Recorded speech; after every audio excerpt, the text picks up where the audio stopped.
Hello students, कल 12वीं class का कंप्यूटर साइंस का पेपर है HPSC बोर्ड का। तो सभी बच्चों की कैसी तैयारी चल रही है कमेंट करके मुझे बताना।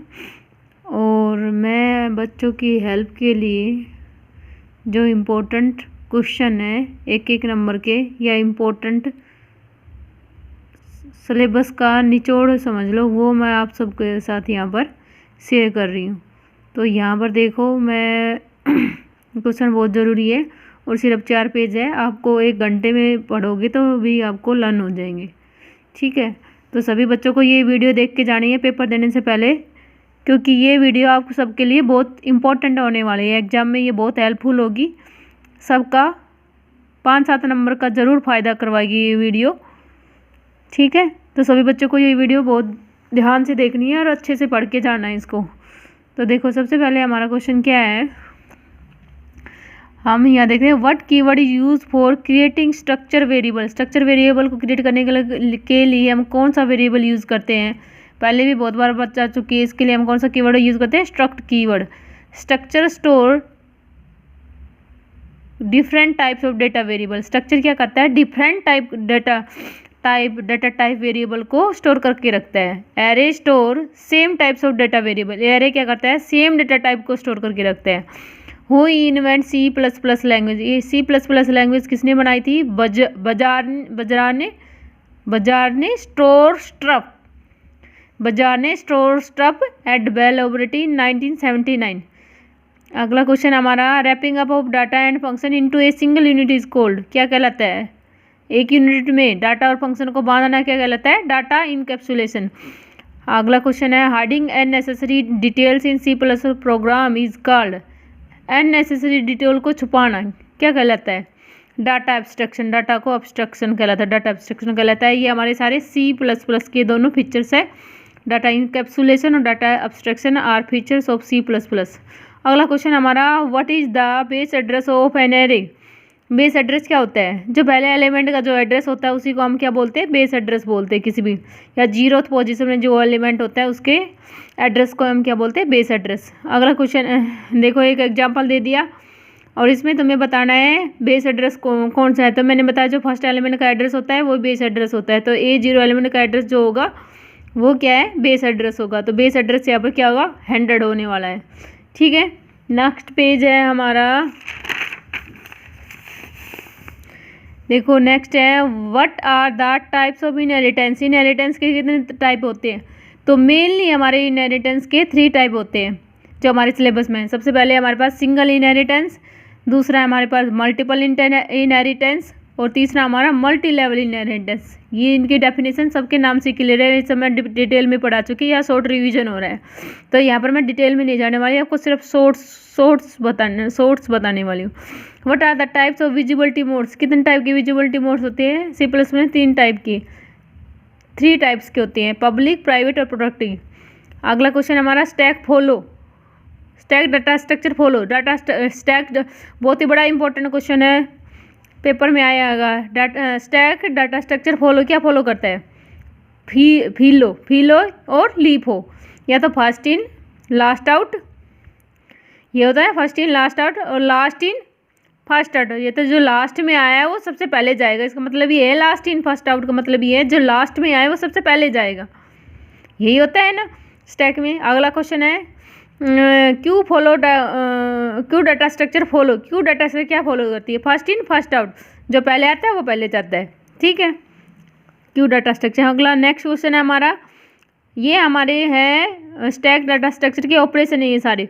पी क्या कहता है, give top element of stack. Stack का जो सबसे ऊपर का एलिमेंट है उसको देता है पी के जब हम करते हैं। तो पुश क्या कहता है, इंसर्ट एलिमेंट इंसर्ट करना हो तो स्टैक में तब इसका यूज़ करते हैं। पॉप डिलीट करना हो कोई एलिमेंट फ्रॉम स्टैक से तब हम इसका पॉप का यूज़ करते हैं। नेक्स्ट हमारा पेज है, देखो what is scope resolution operator in C++। तो ये 4 डॉट, ये और आगे क्या आता है, ग्लोबल वेरिएबल है। स्कोप रेजोल्यूशन किसी भी ग्लोबल वेरिएबल को एक्सेस करने का काम करता है, इसलिए हमने आगे लिखा है global variable name. What are the types of constructor 3 type का होता है, डिफ़ॉल्ट कंस्ट्रक्टर, पैरामीटराइज कंस्ट्रक्टर और कॉपी कंस्ट्रक्टर, ठीक है। डेफिनेशन इनके नाम से ही क्लियर है, ये सब डिटेल में हम कर चुके हैं। अगला है can constructor can be overload, क्या हम कंस्ट्रक्टर को ओवरलोड कर सकते हैं? Yes we can overload constructor, हम कंस्ट्रक्टर को ओवरलोड कर सकते हैं। Is constructor name and class name is same और नोट, कंस्ट्रक्टर और क्लास का नाम सेम होता है, ये इसकी डेफिनेशन ये कंस्ट्रक्टर की कि क्लास और कंस्ट्रक्टर का नाम जो होता है वो सेम होता है। अगला नेक्स्ट क्वेश्चन है हमारा what is destructor, destructor take the same name as the class name with tilt sign, constructor भी डिस्ट्रक्टर भी जो होता है वो भी क्लास नेम है वही नाम लेता है, पर साथ में इसके क्या होता है टिल्ट साइन होता है, टिल्ट का साइन यूज़ करते हैं यहाँ पर। Example tilt student class, class line, what is this, ऐसे आ जाए क्वेश्चन, ये है क्या चीज़ टिल्ट लाइन ये करके, तो ये क्या है destructor. Destructor can be overloaded, no destructor can not be overloaded. अगला नेक्स्ट क्वेश्चन है हमारा a relation contains non atomic values and each row provide a unique combination of value is called, a relation contain non atomic, एक ऐसा relation जिसमें non atomic value exist करती हो and हर रो की अपनी एक यूनिक वैल्यू होती है, उसको क्या बोलते हैं, उस रिलेशन को फर्स्ट नॉर्मल फॉर्म में बोलते हैं। अगला क्वेश्चन है हमारा a relation is first normal form, first में है and every attribute fully dependent on primary key of a relation, हर एट्रीब्यूट क्या है फुल्ली डिपेंडेंट होना चाहिए primary key of a relation, जो भी रिलेशन है उसकी प्राइमरी की पे पूरी तरह से डिपेंडेंट होना चाहिए, तो इस टाइप के रिलेशन को हम क्या बोलते हैं कि सेकंड नॉर्मल फॉर्म में कहलाता है वो रिलेशन। अगला क्वेश्चन है relation is in second normal form and there exist non transitive dependency की बात आ जाए तो आंख बंद करके क्या लगाना है, थर्ड नॉर्मल फॉर्म, ठीक है। तो relation is in second and there exist non transitive dependency in that relation is called third normal form. अगला हु इन्वेंट इन नॉर्मलाइजेशन, ये कोड ने इनको दिया था, इन रूल को दिया था, ठीक है। अगला हमारा एसक्यूएल की कमांड्स, एसक्यूएल की कमांड्स के सबसे पहले डीडीएल, डीएमएल, डीसीएल, टीसीएल और DQL. DDL data definition language, DML data manipulation language, DCL data control language, TCL transaction control language और डीक्यूएल डाटा क्यूरी लैंग्वेज, ठीक है।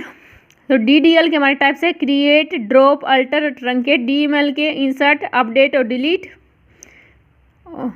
हमारे सिलेबस में बस यही है। और डीक्यूएल डाटा क्यूरी लैंग्वेज में क्या है सिलेक्ट, ये है आपके सिलेबस में, इतना ही पढ़ना है आपको।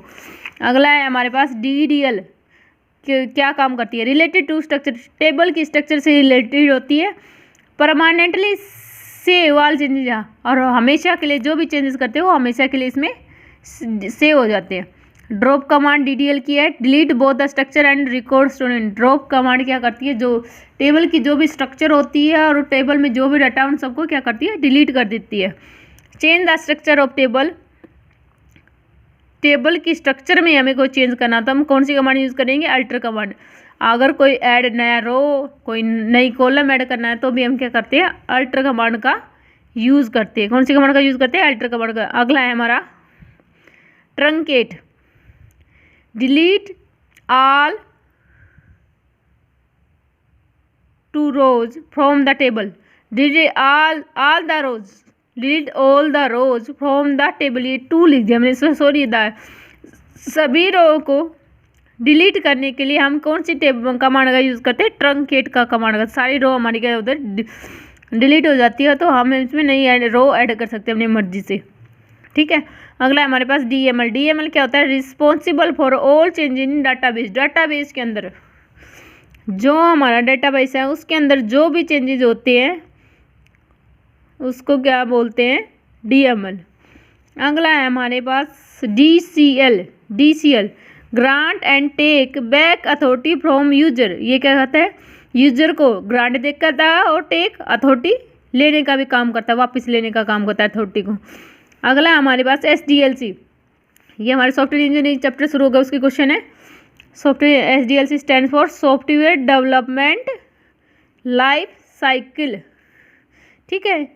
अगला है what are the types of network, network कितने टाइप का, 3 टाइप का, लैन, मैन, वैन। लैन फॉर इन कैंपस और ए बिल्डिंग के जो अंदर जो यूज़ होता है उसको लैन बोलते हैं।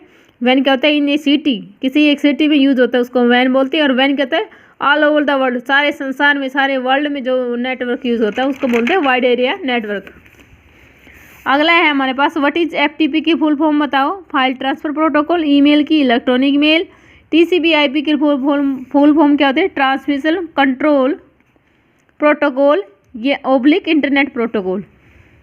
अगला है www world wide web. URL uniform resource locator, जो हमारा यूआरएल होता है वो सबसे टॉप में लिखा होता है ना, HTTP करके, HTTP ओब्लिक www ऐसे करके होता है URL. HTTP hyper text transfer protocol, ठीक है, ये हमारे हाइपर टेक्स्ट ट्रांसफर प्रोटोकॉल है। अगला है हमारे पास network security system that prevents unauthorized access to system is called firewall. एक नेटवर्क सिक्योरिटी का ऐसा सिस्टम जो हमारे कंप्यूटर में अनऑथराइज एक्सेस होने से रोकता है, उसको क्या बोलते हैं, हम फायरवॉल बोलते हैं। अगला है HTML। HTML की फुल फॉर्म क्या है, हाइपरटेक्स्ट मार्कअप लैंग्वेज, ठीक है। एक्सटेंशन ऑफ HTML क्या होती है, .htm और .html, ये बाय डिफ़ॉल्ट नहीं होती, ये हमें देनी पड़ती है, ठीक है। इसमें क्या होता है, बी के हाँ किसके लिए यूज होता है, बोल्ड के लिए, BR के लाइन में ब्रेक देने के लिए। और BR क्या है हमारा, एम्प्टी टैग भी है, एम्प्टी टैग बोलते हैं इसको, ये बात भी नोट कर लेना है। BR एम्प्टी टैग, हमारे HTML में दो टाइप के टैग होते हैं, एक एम्प्टी टैग और एक पेयर्ड टैग। पेयर्ड जो होता है जो स्टार्ट भी हो बंद भी करना पड़ता है, जिसको जिसमें फ्रंट स्लैश बोलते हैं वो लगाते हैं, ठीक है। और एम्प्टी टैग क्या होता है, जिसमें ना मतलब एक बार ही लिखने की जरूरत होती है, बंद करने की जरूरत नहीं होती, उसको बोलते हैं एम्प्टी टैग। अगला है यूज ऑफ HREF, जो क्या होता है, किस लिए यूज होता है,